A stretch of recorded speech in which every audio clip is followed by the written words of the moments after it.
There we go. All right, thanks everybody for joining us for this month's Adult Reconnect Degrees When Due meeting.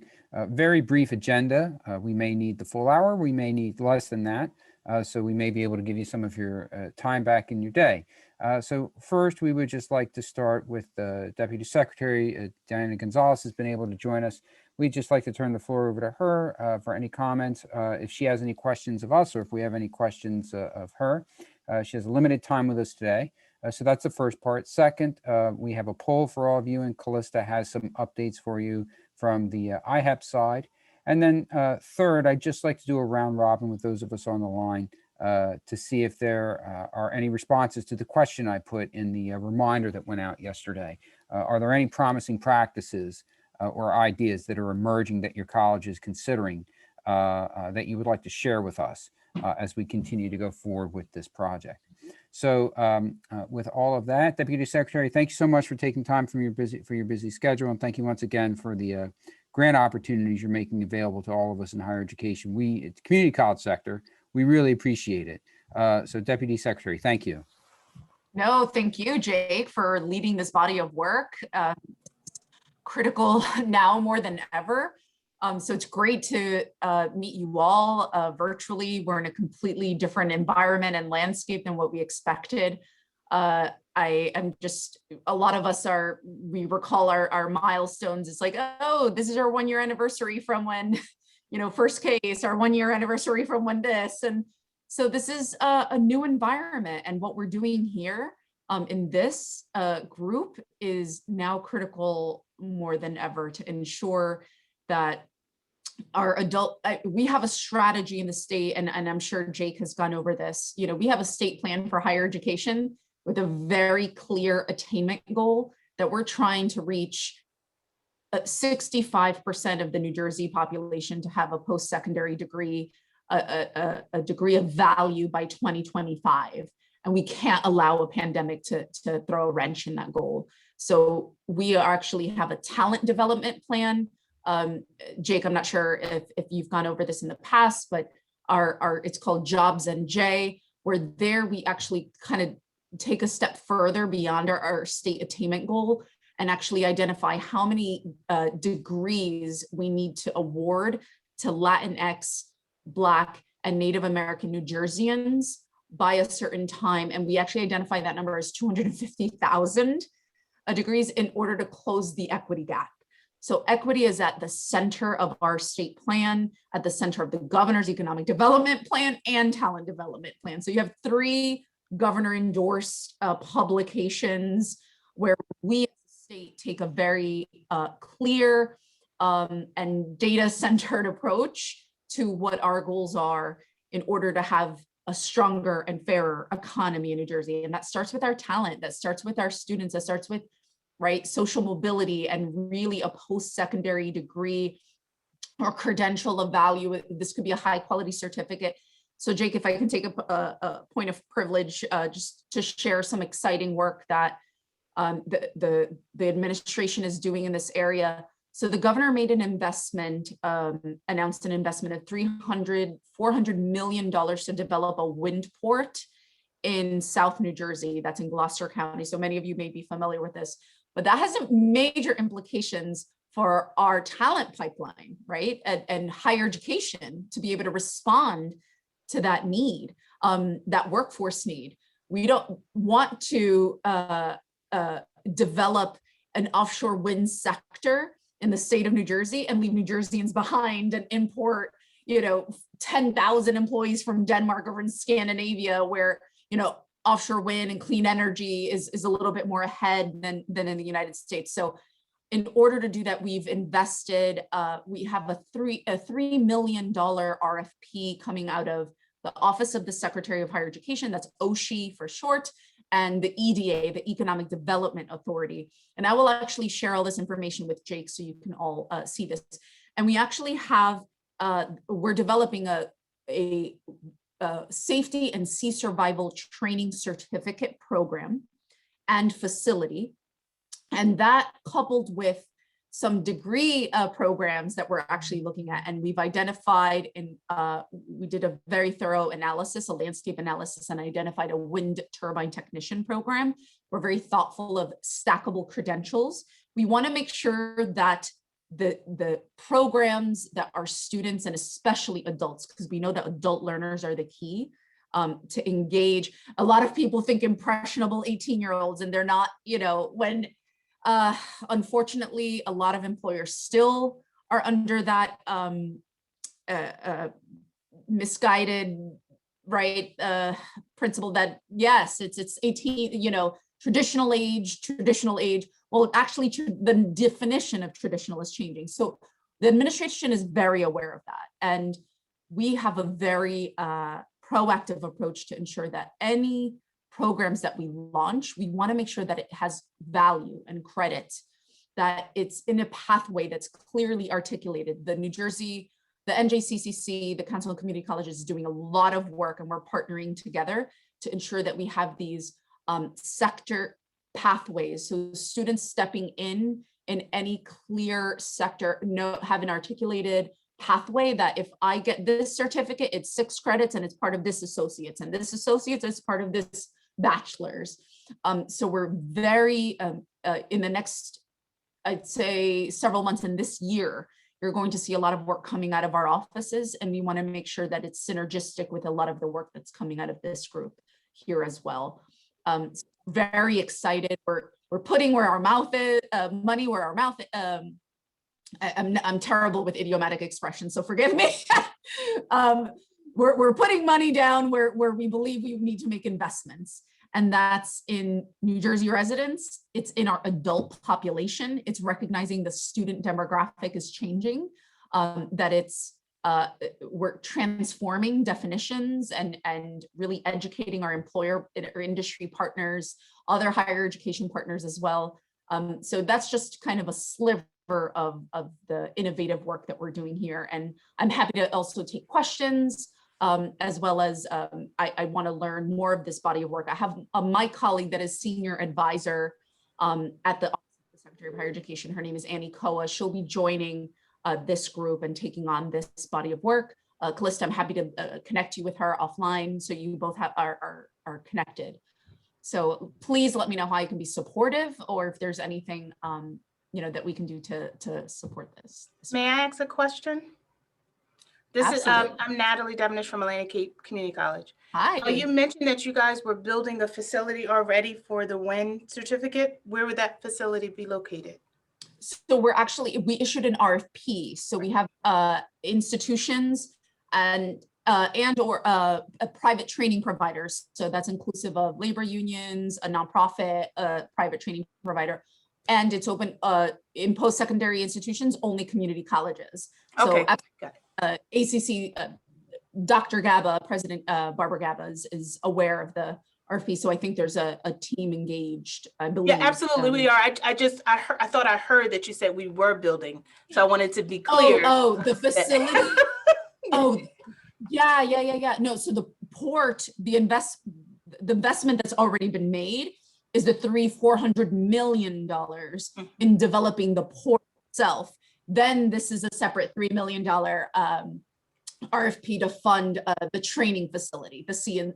So just picture, I mean, that's a major investment. So imagine the training turbine, right? Like this is, people will need to throw themselves from helicopters and survive in a body of water, falling out of a turbine. So this is very specialized, very expensive, if you will, as training. Absolutely. Thank you for clarifying. Thank you. Yes, absolutely.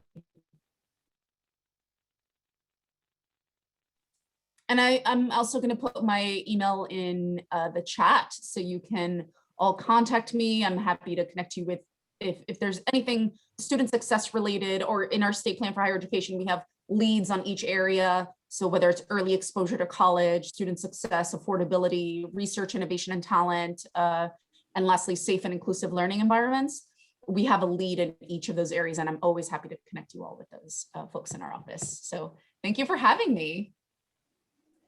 Diana, thank you. I know you're pressed for time. Any other questions for the Deputy Secretary? So I just want to thank you again for taking time from your schedule to be with us today. So critical, the learnings we can get from this project and how it can apply to all of those adults, those 730 some odd thousand in New Jersey who have some college, no degree. We've particularly been focusing on this project as the more recent stop outs over the last couple of years, but so much we could learn and apply to that entire population. And let's not forget, unless my math is off or I haven't been following the news as closely as I should have been, I think we're still hovering around 1.9 million people in New Jersey unemployed.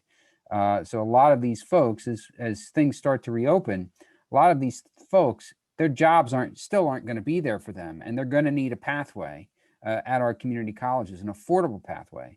And we've talked about this on previous calls, but just Deputy Secretary, thank you so much for your support of Community College Opportunity Grant, because that's going to also help provide the financial wherewithal for adults who are unemployed to get back into a training program, credit-bearing training program. And eventually, if we can get to a point where these industry recognized credentials are embedded into the credit side, they're paid for through CCOG, and they become stackable credentials that eventually lead to certificates, associate degree, bachelor's degree, as you just outlined.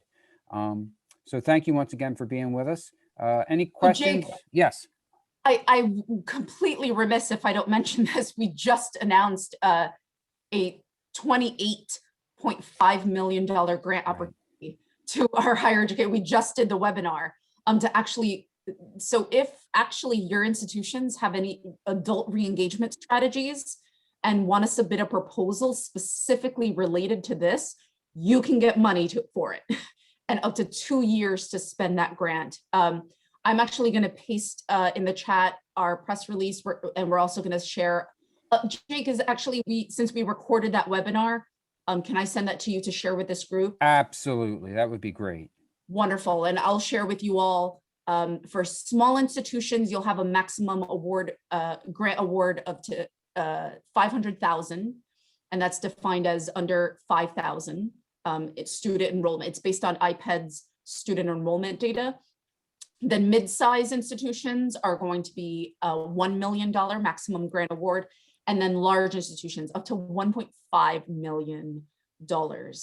So if you have a proposal, something related to, again, tie this to the best practices that came out of the state plan for higher education. It's all outlined in the RFP. Please do read the webinar, discuss with your institutional leadership to submit a grant. We'd love to receive those from you all. So thanks. Thank you. And just I was on the webinar earlier today, and it was wonderfully done, you and your team, Diana. And just one thing about this, it's a lot of money, 500,000, 1 million, 1.5 million, a lot of money. And one of the things that I think is great about this is that it doesn't have to be one specific intervention or one specific program. If your college has 1, 2, 3, 4 different initiatives that could be funded by this grant, put in for all of them to get that cap of what your institution would be eligible for, whether it's the 500,000, 1 million, or 1.5. Okay.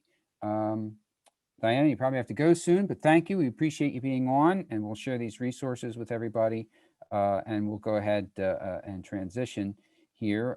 Callista, thank you for joining us, our Degrees One Do coach from IHEP.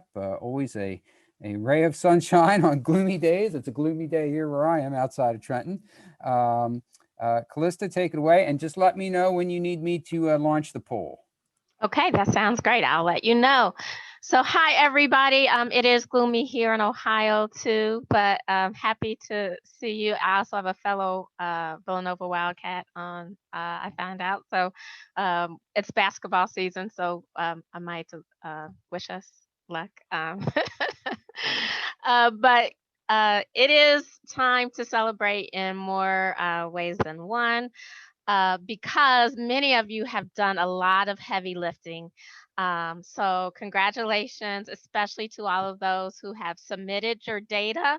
I think there's a few of you who are still working through a couple things. Please let me know how I can support you. I'll be following up with you this week just to make sure all of your data is in, because we need they're starting to do the analysis now. They've been doing the checking.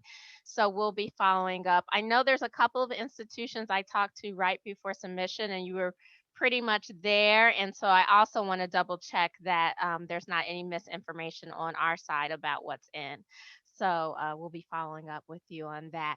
But this is a time to celebrate your good job, pat yourself on the back as part of the team, and also acknowledge your fellow team members, especially, all the people doing the little things behind the scenes in your IR departments.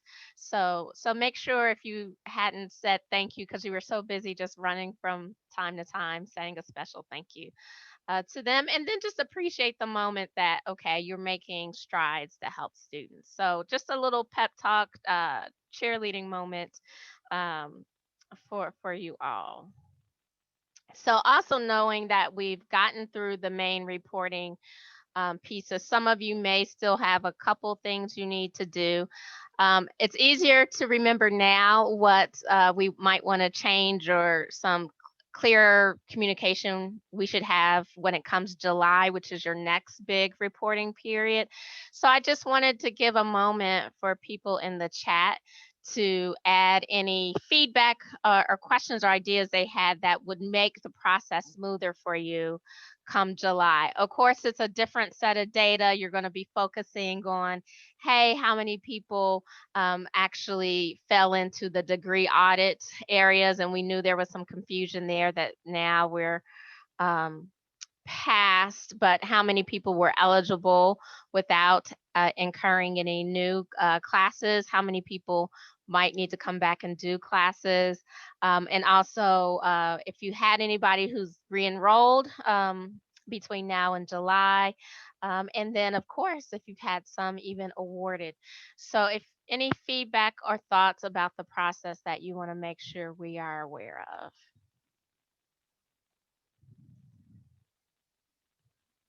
Okay. All right. And if I don't see it in the chat, just let me know. Got to make sure my chat's in the right place. Now it's time for our poll. We have 3 questions for you. So Jake is going to launch the poll. Just fill out these questions, and that'll help us guide the next few minutes.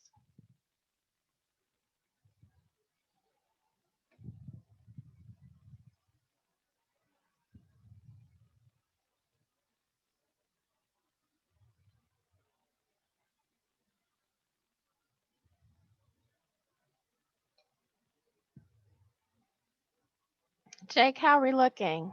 People completed the poll? 6 of 12. Okay. So 3 of us are not applicable. Same here. I think Paula did it for us. She has all the answers. Got it. All right, Sounds good. we'll go ahead and close this out then. So then it's 8 of 12. So we're good. So let me share all the results so you folks can see them. Okay, this is very helpful. So roughly half of you are able to do automated batch degrees. That's going to be a big time saver, and there's a lot of guidance in the learning management system to support you with that. A good percentage of you have started doing your audits. Good, good, good. We can make sure to share any kind of thoughts or questions you have about the process.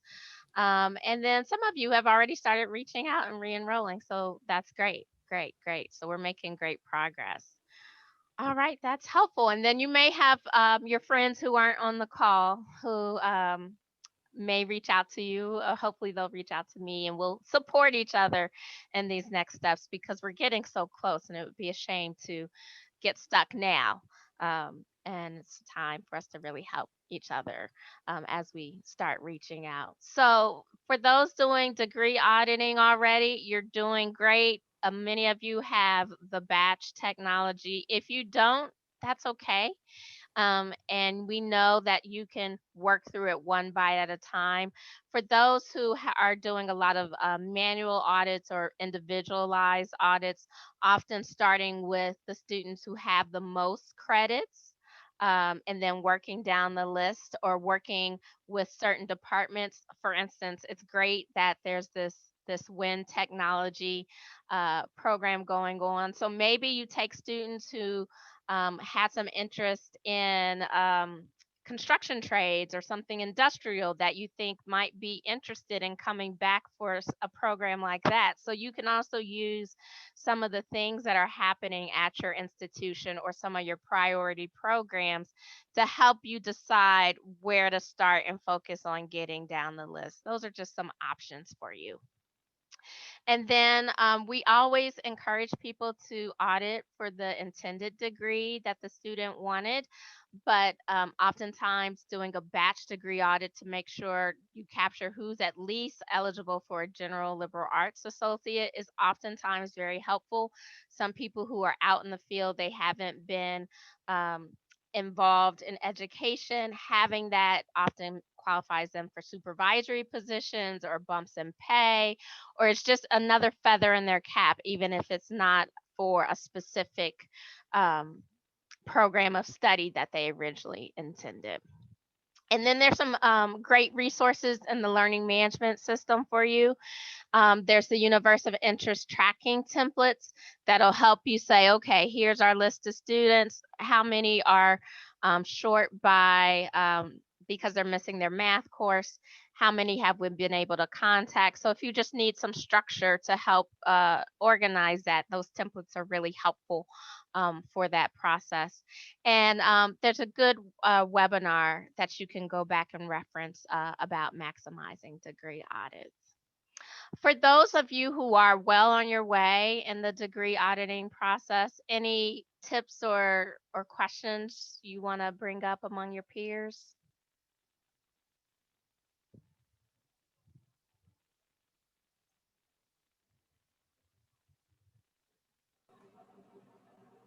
Hi, Calista, it's Liz. Hey, Liz. How are you doing? Good. I wouldn't say that we're far along the way in terms of the degree audit, but we did, as part of this whole cycle of working with the degrees when due data, reach out to the students who fell into the category of eligible, the 45 or more credits, who did not complete, did not transfer, et cetera. And we were able to get 45 of them to re-enroll. So I felt really good about that. And we are still having additional conversations about the fact that this is something we have to continue to go back and update and make it part of our process to identify the additional students who kind of fall into the same category, who have accumulated all these credits and have not completed, so that it won't be kind of just, one group of students, one batch from that first run, but that will kind of continuously be updating this information and reaching back to them to invite them back to the college. So I just wanted to share that. Thank you for sharing that. And hopefully Sure. that's a little bit of inspiration for everybody that, once you're getting to that part, people are re-enrolling. That's really exciting to have 45 already re-enroll. And some of you may have smaller numbers than that, but don't be discouraged.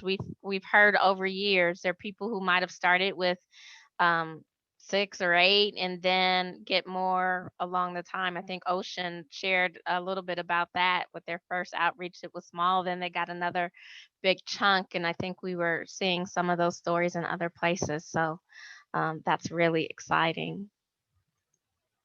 Anybody else want to share?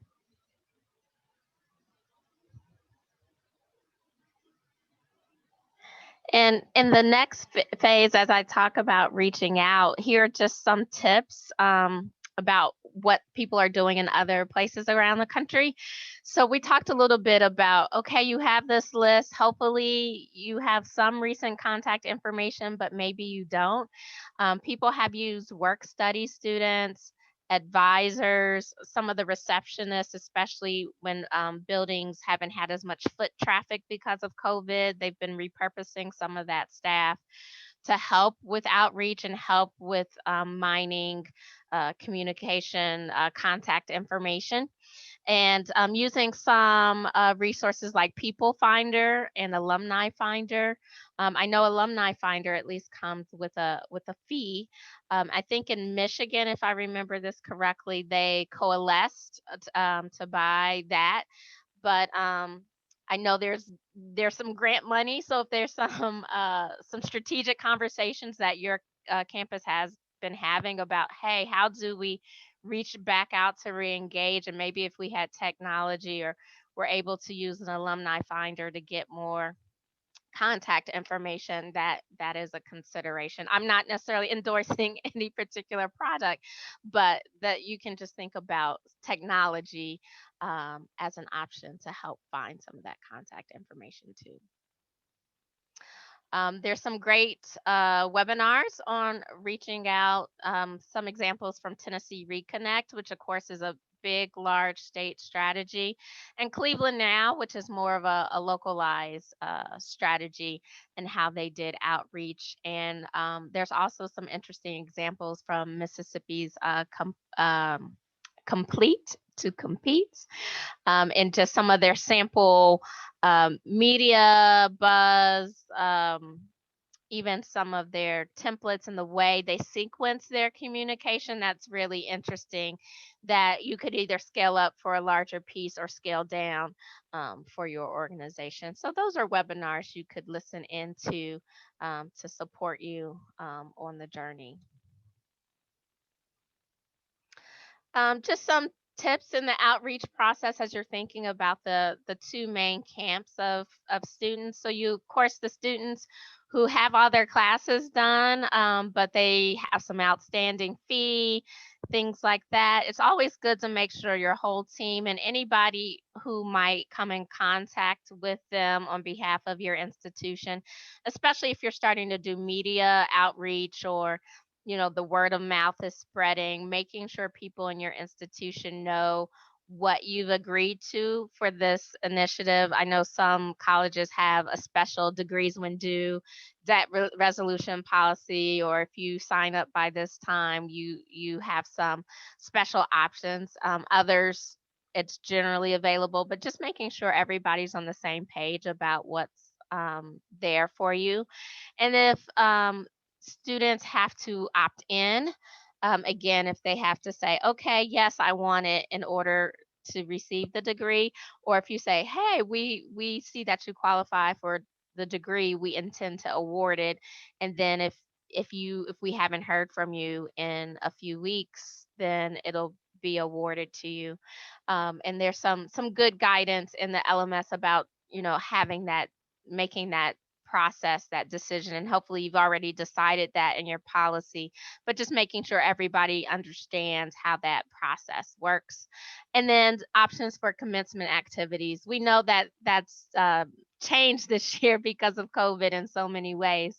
And so just anticipating what some questions might be if someone wants to be in virtual ceremonies, or even those of you who are able to have some in-person ceremonies at some point in time, just being aware of that.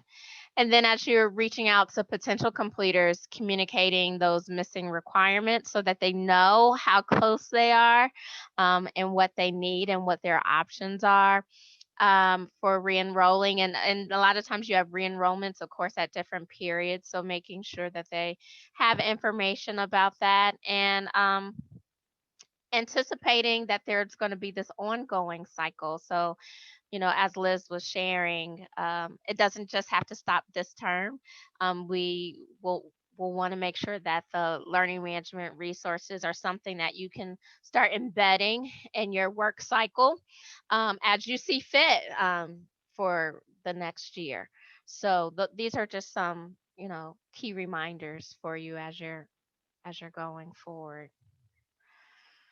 Other questions or comments about your experiences or what you need for this next phase?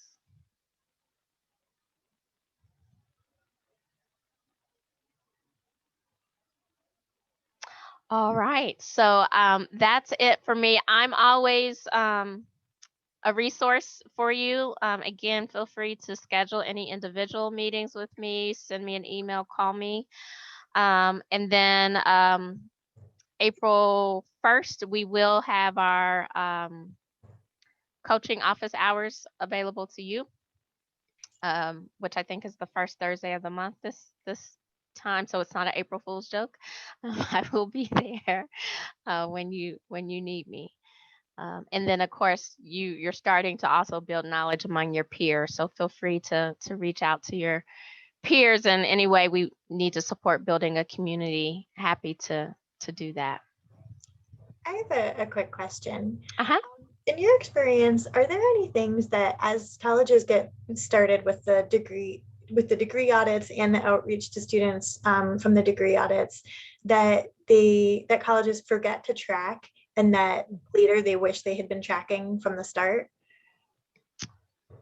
That's a good question. I think we when we were developing a lot of the material, we were going through some of that, and so some of that I think we captured in the learning management system. But a few of those things are thinking about capstone courses or any kind of requirements that aren't traditional courses, and communicating other options to fulfill those courses. The other thing is that sometimes people haven't completed practicum or clinicals or things like that. So thinking about how that might fit into the process with the program of study. The other big piece is making sure you're starting to communicate with your academic affairs or your program deans, because you might be able to start thinking about substitution. Sometimes students have left and they have some great work experience, and they're like, well, I've been doing, this type of work. Is there ways that we could use prior learning assessment to give them credit? Or there's times where maybe they went somewhere else for a couple of years and came back to New Jersey and they had courses elsewhere, and making sure you can transfer in those courses and think about if they're equivalent substitutions. So those are some of the things. But in terms of tracking what type of course it is, in terms of its subject area, but also if it's a core requirement. Some are also trying to track relationship to other strategic initiatives. So if you're doing a lot of like co-requisite remediation or something around entry-level math or entry-level English where you're losing a lot of students, some people want some special tracking or triggers for that process to think about how to get those people in those co-requisite supports. So those are some of the things. Does that help, Madeline? Yeah, and also what about like when it comes to reporting on the metrics template, like I know there are a lot of columns to track different aspects of the outreach and success of those measures. Are there any columns that people tend to have trouble with because they haven't been recording that information as they go along?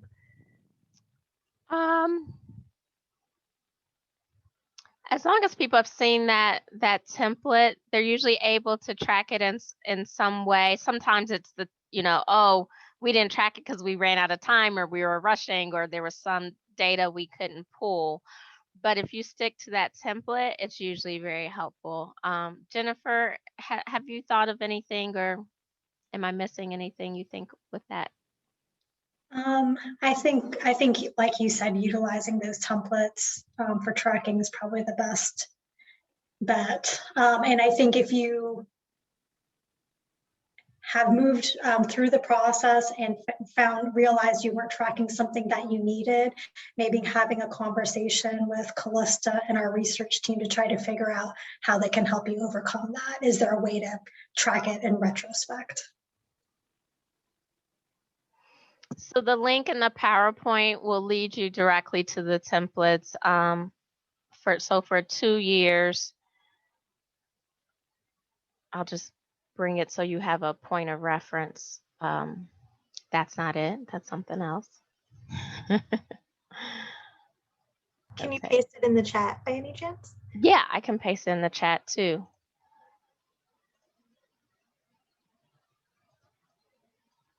And it's usually there. Oh, here it is. So this is how it pops up, and it gives you some options with the drop down menu in the corner. And so just looking at those drop down menu options. So when I was talking about oh, is this a general education requirement or a unique institutional requirement like a capstone course? So those are some of the interpretations to think about. You guys are probably going blind trying to see what that drop down menu looks like. So just when you look at that, right clicking on the piece to just see what some of those are, and it repeats here. So if you have multiple, it's there. And of course, we want to know the credits remaining. Bringing that equity lens, that equity data, which is just building off of what you've already submitted, is helpful. And then the non-academic barriers, again, you should have some of the same drop-down menu options. So if you have that, that's helpful. And of course, make space that's to this template to make it useful for you. So happy to make sure that that's useful and practical for you. This information helps you report, but it's not, and Jennifer, correct me if I'm wrong, this is not what you have to upload. It's the source for what you eventually need to upload, so you can customize it as you see fit. Am I correct, Jennifer? Correct. It's just meant to help institutions as they move through the process. Great. All right. Thank you. That was very helpful. Very good. And Raritan was sharing a little bit about his fast track program. So yeah, that's a great example of thinking about some of your fast track programs, maybe starting with those people who might be a good fit for those for your recruitment. So there's a lot of options for you. So John, thank you for sharing that. Anything else?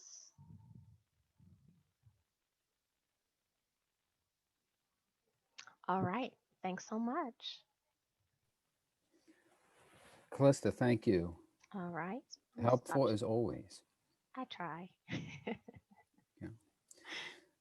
Okay, thanks everybody. So I just wanted to get a sense from everybody on the line if there are any promising practices that you're implementing or considering as a result of all this great work that you're doing with Degrees When Due. I mean, we've heard from the folks at Mercer. Mercer did a webinar for all the states participating in Degrees When Due. We heard from Mercer on its completely reimagined and redesigned online onboarding and advising supports that are available. We've heard in previous meetings updates from Ocean on their reimagined adult outreach strategy and the communication tactics they put into play so that they went from, I don't remember, Katie, what was it, 4 or 5 interested adults, and I think last report it was like 86, 87, something like that. Yes, but we started 6. What's that? Yes, we started at 6. Started at 6. So yeah, 6 to 8. 80. Yeah. That's great. So, and then we just, we have an example from John here in the chat, the fast track program for students 24 years plus. I'm just curious to learn if there are any, what things are going on at your campuses that you're able to apply or take from Degrees When Due and apply. Selfishly, I mean, I'll disclose why. We'd like to feature some of this to all the colleges in New Jersey and maybe nationally in some way, shape, or form. Because, you know, with the COVID, and we're hoping that we're on a downward slide as far as the virus itself, with more and more people getting vaccinated, more and more colleges, from what we're told by presidents and others, aiming to go to as close as 100% in person as possible by the fall.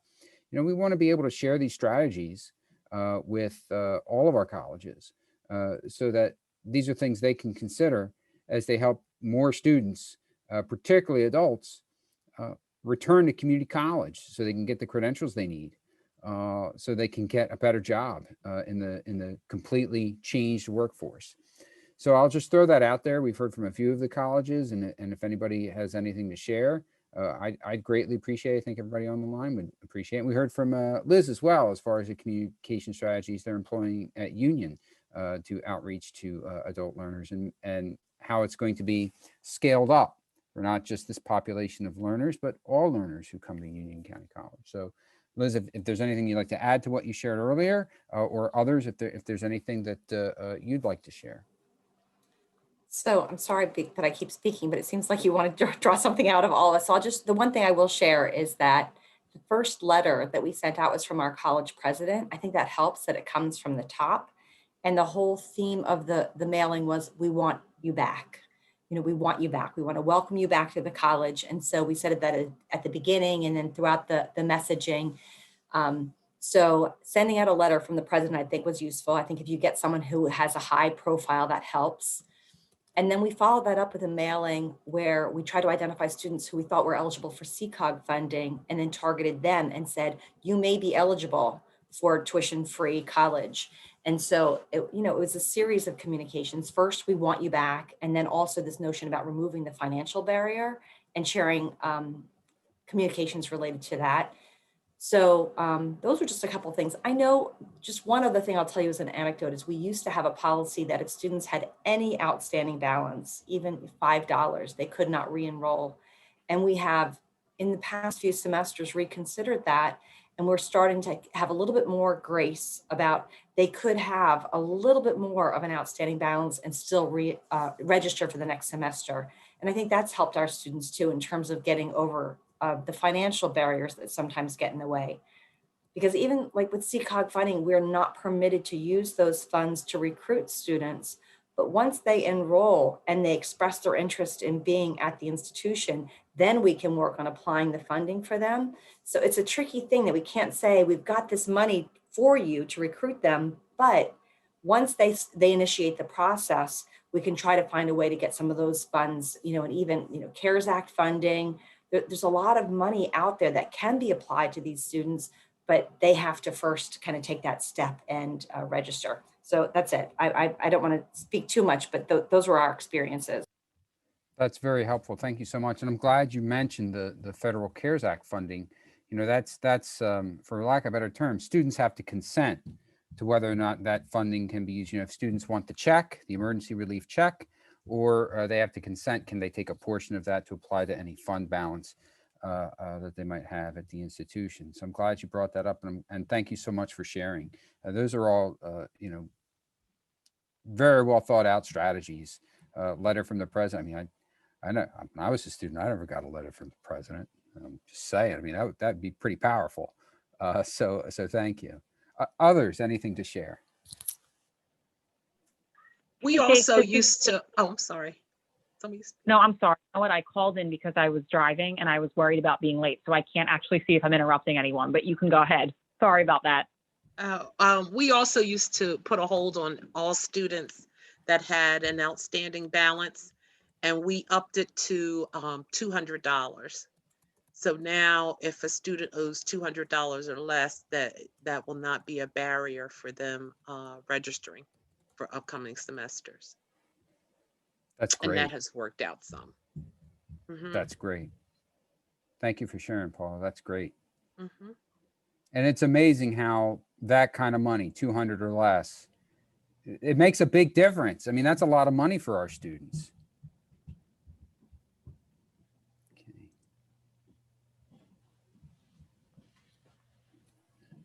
Hi, everybody. At Bergen, we went as far as it didn't matter what amount it was. We just allowed the students to move forward. So the bursar hold was not something that held the student back from being able to register. As a matter of fact, we went as far as removing pretty much all holds. So even with public safety, if they had a parking violation, that there was an outstanding fee that the student owed, we waived that as well. We have done this now for about a year. It has made a difference. We are keeping an eye out on what the accounts receivable impact is, but we pretty much removed all barriers to a student being able to move forward, and we're trying to manage it on the other side of it. So as Elizabeth mentioned, in terms of looking at the CARES money, as we call it, that right, we cannot recruit for it, but we do put it under the umbrella for students to consider all institutional resources that are available to them to be able to make good on any past due balance that they have. One of the efforts that we did put in place was for Flex 2, which starts next Monday. We already have a 97% increase in the total number of credits that we have for that particular 7-week term. We were very aggressive in going after even applicants that have tested, went after our former students, the stop out students, as well as some of the current students, if they were under 17 credits, to allow them to take an additional 3 credits. And it has made a difference not having these holds in place, because normally the bursar would already have that hold in place, which kind of kept that student from being able to take this additional 3 credits for Flex 2. And it has made a difference. Like I said, 97%, I think by next Monday, based on our continued efforts to recruit these students, we'll probably have double the number of credits that we had last year at this time. So it's really working well. Peter, thank you so much for sharing. And I'm so glad you brought up the 7-week condensed courses. In a recent meeting with the community college presidents, several of them reported that, especially in this COVID environment, those abbreviated classes seem to be very popular. I mean, this is across the state. They seem to be very popular. So maybe we're on to something. When we get back to some semblance of normal, we'll be doing, in-person traditional 16 weeks. But then students may be able to take, instead of taking 2 classes a semester over 16 weeks, they take the first class the 7 and the second class the next 7. So Yeah, that's something we can added, certainly explore more. Sorry. Yeah, we No, added I'm sorry. an additional 30 sections. So working with our colleagues in academic affairs, I did an analysis of what courses were already filling up early, et cetera. We said, listen, I know that these are gateway courses and that's not normally offered in the Flex 2 term, but why don't we offer Writing 101? Why don't we offer some of these other, and sure enough, they filled up. So you're absolutely right. I think students are tending to gravitate towards that. We were able to increase our new student enrollments, which is, again, is interesting within this Flex 2 term. So a lot of these new students they applied for the fall, but they're not waiting for the fall. They're getting started now by taking these 3 credits, and it is helping, to offset our deficit. So thank you, Jacob. Thanks, Peter. That's great. Thank you so much for sharing. Anyone else? Kate, you wanted to say something earlier. I did, yes. I mean, I know that this is new, but just something that we're working on and looking at now is our prior learning assessment. So, I mean, it's there, it's in policy, but what we've kind of found is that it's not easily accessible for students. And I think that, it is part of our strategic planning, but it also seems to connect really well with Degrees When Due, because how great would it be to have this conversation really easily with students? So you've been away. Chances are you probably don't have prior learning assessment credits from those yet. So that seems to be fitting in really well. So that is something that we're working on. I hope to have more insight and more detail for the next meeting, but I was just putting it out there. Kate, I'm glad you brought up prior learning assessments. Many of you were probably on the webinar we did last week. The council just received a very promising opportunity, a grant from a national foundation, a seed grant. So there might be money for more if we deliver on what we're supposed to deliver on, which we will. We're putting together teams throughout the state, a representative of academic affairs, CEOs, senior continuing officers, for 2 things. One, what is it going to take to embed these non-credit industry recognized credentials into credit programs so that financial aid covers them, right? And there's more connection so that credit can be assigned to the credential once it's awarded, PLA, so that students can onboard to a credit program, part 1. But then part 2, could we come up with a statewide framework that makes it much more easier for the colleges to implement prior learning assessments across the board? I looked at some of the research that was shared prior to that meeting, and prior learning assessments seem to make an incredible impact, particularly on African-American students who are able to take advantage of prior learning assessments. So that's a game changer. When we're talking about addressing institutional racism and issues of equity, it is a game changer. And if we can put that in play, we're really going to help, as the secretary said earlier, we're really going to help minority populations make take significant strides in reaching that attainment goal and awarding 250,000 degrees by 2025. So thank you for mentioning that, Kate. Oh, I just think Others? we need to streamline the Personal. process. Sorry.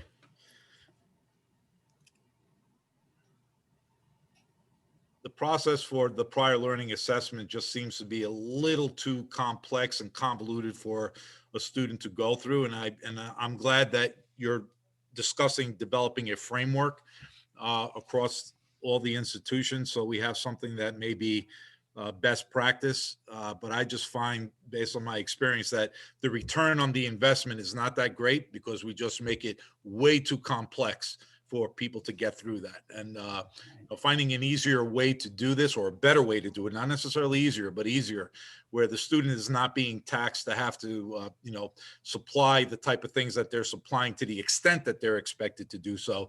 I think there should be another way of trying to manage this. So I'm glad you guys are doing that. I think that will help. Absolutely. Thank you. That's exactly what I was thinking. So that's what we're looking at an institutional level. How can I make this easier, not just for students to see it, but also for staff around the college to have this conversation go a lot more smoothly with students so that it becomes second nature and not something you have to search out in policy.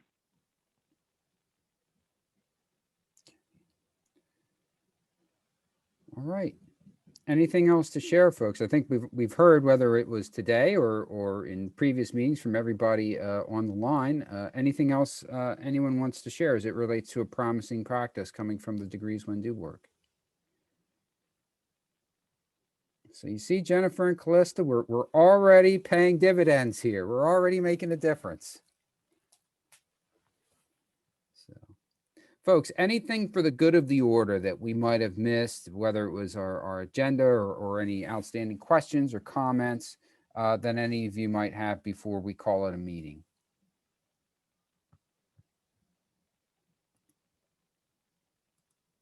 Okay. Well, thank you all for your continued hard work on all of this, as always. If you have any questions throughout this process as you're continuing to do this work, please reach out to me, reach out to Callista, reach out to Jennifer. We're here for you to support you in this work. And then, of course, if it doesn't pertain to Degrees When Do, but still has something to do with higher education in New Jersey, please reach out to me. My job is to make your job easier, and you all have very difficult jobs, especially in a time of COVID. So please, I'm here to help all of you in any way, shape, or form possible. So thank you for your time this afternoon. Enjoy the rest of the day. We'll see you all soon. Thank you guys for Take all your care. hard work, and thanks, Jake, for your leadership. Thank you. Thank you. Bye.